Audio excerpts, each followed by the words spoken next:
So we get a lot of nice compliments from people about these river birch trees that are around the front drive of the house. There's a total of 9 of them, and they're really nice. They're big. They were planted by the previous owners in 2010, roughly, I think, from what I can tell off of the aerials of Google, going back in time.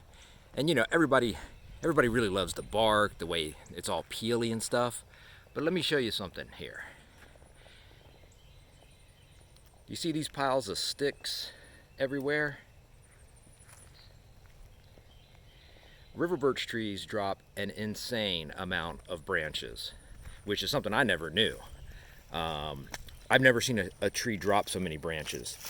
And what's especially crazy is how clean the breaks are. They're almost like a self-pruning tree.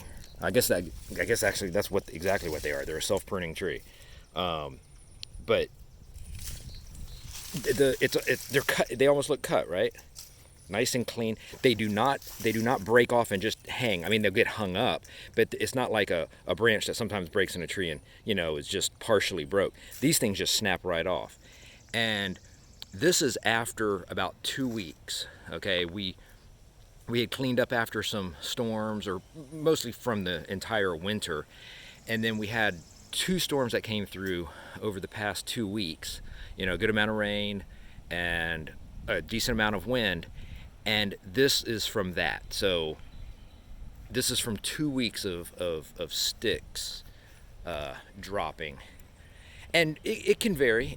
We could go, a month or so, or two months maybe, without having to fuss around and pick up a bunch of sticks. I mean, there'll be some here and there, but then you get a storm, a really good storm, and a lot of rain. And it seems like rain is what triggers it too. As the trees drink up a lot of water, they seem to love all that water, but then they start dropping sticks after a lot of rain, after a lot of water. So I don't know.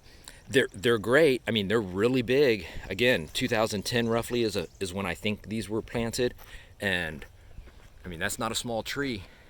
And there's 9 of them. So they grow fast. 14 years old, roughly. Nice canopy, lots of shade. But if you plant these, you better be ready for sticks. And maybe, 1 or 2, that'd be fine. But 9, ooh, I'm just warning y'all. We're thinking about trying to figure out what to do. Maybe replace these, a few at a time, a couple at a time, something like that. Because it's gonna be really difficult trying to keep up with these many sticks for the rest of our lives. Whew. All right, you've been warned.